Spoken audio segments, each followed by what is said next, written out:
IBC Oxford 2019, I have Fobi, our great friend. He's the friend basically to the universe. And you had a spectacular talk today.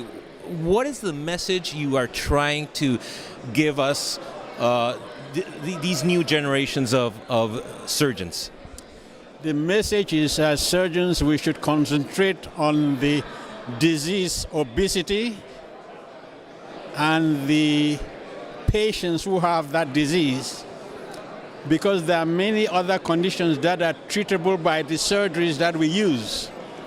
We should stop being advocates of surgical procedures. Yeah. And if we can walk away with one message is, we should be advocates of the patients and of the disease obesity and of the various conditions that we can treat with our metabolic surgery.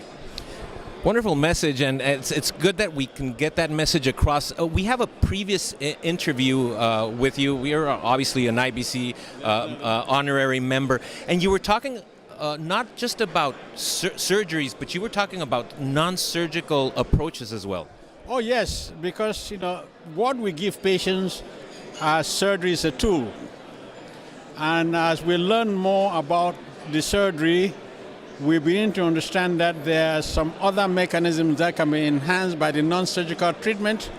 And then when you have the surgery, you have to change your lifestyle some in order to use the tool. Correct. And therefore, we cannot just talk of surgery as if it's doing a hysterectomy and you get rid of the uterus, or doing a cholecystectomy and you get rid of the gallbladder. No, what you do, you alter the GI tract and set the patient in motion. And when that patient goes in motion, they have to learn certain things. Eating fats, carbohydrate, a balanced diet, chewing their food, getting good rest, exercising, and all of those things become important. And I think that's the message I want us to give.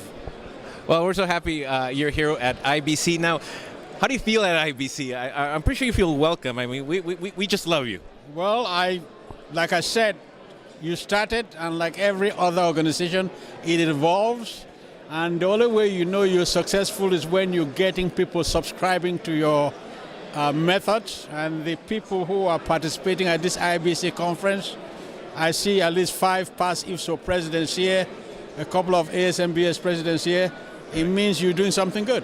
So keep it up. Oh, and by the way, tell us just, we've got a few more seconds. Tell us a little bit about your change in lifestyle. You've traveled half across the globe now and working in another place.